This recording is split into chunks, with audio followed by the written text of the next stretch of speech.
Okay, we're going to have a look at the center section of the console, which is essentially where all the monitoring and communication with the live room happens, as well as other things. But we'll start down the bottom. So there we go. So in this section, I might just say to start, my computer, I don't have functioning. So the computer essentially automates the VCA volumes, so you can do volume rides and things like that, but I tend to do that inside of Pro Tools at the moment. Alright, so first of all, we've got the master fader. We've got a cut for the master fader, a dim, and that's the volume for the dim. The mini switch engages a different pair of monitors if you've got them plugged in, and then the alt gives you a third set. This is to select between mono, stereo, and the quad. Quad and stereo for me are the same because I don't have a rear bus plugged in. To the left of that, we've got the communications section, so you can monitor your listen mics from the studio, listen mic to cue and to tape if you've got them in. This is your talkback section, so if you want to talk to everyone at the same time, just your cues, just your music director, and if you've got a red light, you can chuck that in as well.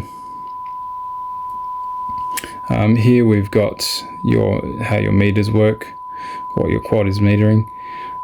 So if you want to send your quad bus, what's coming out on your console, to the studio, you can just hit that button. External to studio refers to what you select up above it in the external selection.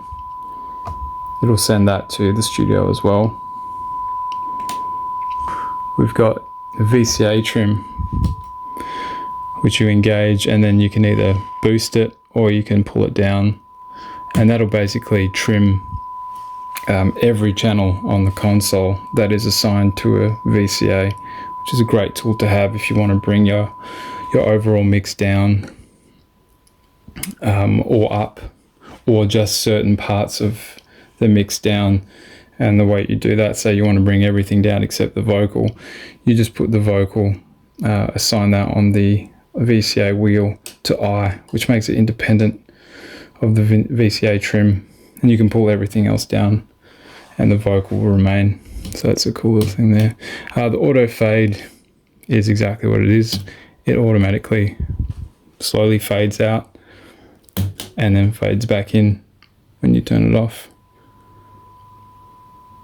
The AFL button changes how the solos work. Here we've got our mini loudspeaker volume, if that's selected, and this is our main monitor pot, which is a little scratchy, but once it's engaged, it's good to go.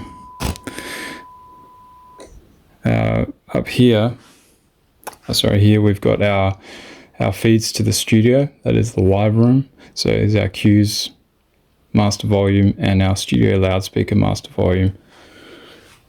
Next to that, this long line of buttons here are basically different inputs that you can assign to listen through either the monitors or to the cues. So, you know, if you've got an iPod or a record player, you can put them into these stereo feeds on the patch bay and quickly change between them and between that and what's coming off your console. So if you've got demos that you're kind of referencing against, you can quickly swap through to listen. Okay, so here we've got the master bus compressor, which is a quad compressor, and we'll look at some of the cards when we open it up. But it's a great sounding compressor. It's got a threshold, makeup, set attack times, set releases and set ratios as well, and it sounds great. Okay, up here we've got cuts to the 4 buses, or the monitors for those buses. So you can cut your left and right speakers and your rear speakers, and then you can also trim them up the top here with a screwdriver to get your stereo balance center correct. Above that we've got our stereo echo returns. So there are your reverbs and your delays, typically run on those. Above that is your Qs and aux sounds, and they've got a high and a low filter. So if you need to EQ those, you've got some shelves to work with. And then above that is talkback to cans, talkback to studio, your slate level, and your 2 listen mics.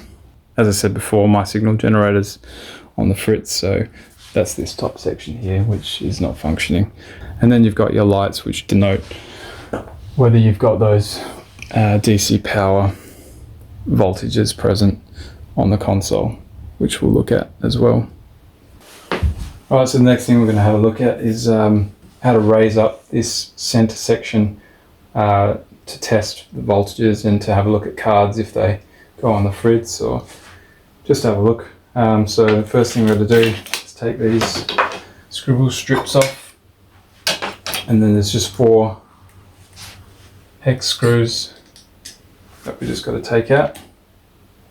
Right, then we get these 2 screw pullers which are threaded, and they thread into 2 of the openings.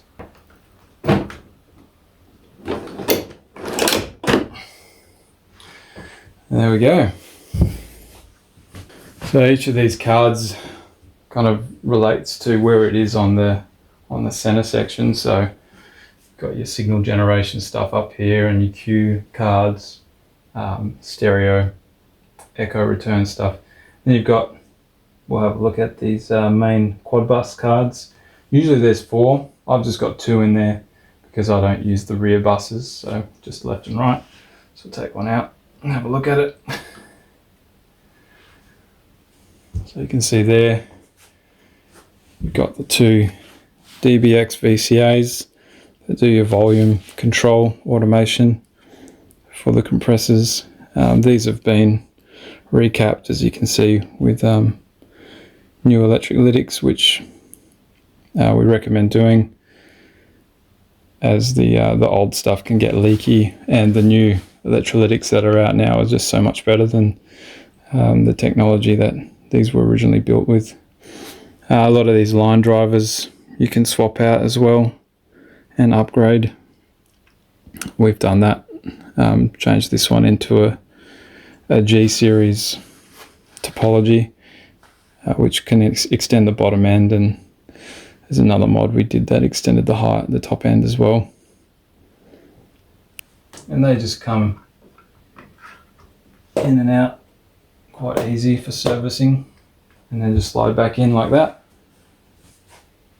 Okay, so next we'll look at calibrating the main power DC voltages, or at least getting a reading of what they are.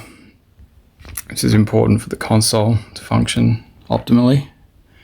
So while we've got it open here, so that's all the cards on that side, and on the other side is all of your rails. So let's try and put this phone down here and we'll zoom in. So as you can see here, you can see your 0 volt rail here. It's that big thick bus bar on the bottom. Directly above that you can see your -20 rail, and above that you can see your +20 rail. Now to take a reading, just put the black on the 0 and then the red on the -20, and as you can see in the background there, I'm getting 19.1 or -19.1 volts DC, and above it I'm getting 19.03. Now you want to get these as close to 18.5 volts on both rails. That's with everything turned on. So at the moment I've only got the center console turned on, none of my buckets are fired up. So that will change, and I have calibrated it with my whole console on, so that will drop to 18.5 volts with a small margin of error between the two, but the idea is to get them as close to 18.5 volts each. Righto, to put the center section back in, I've got these little tabs like on a chest of drawers or a filing cabinet, something like that. And you push this little tab in. Once you've taken the weight, sometimes it's good to have two people to do this section, but yeah, as soon as you release that tab, the full weight's going to come down and you can squish your fingers, so you got to be careful. And there's another one on this side, underneath there somewhere. You got to push them both at the same time and then lower it down.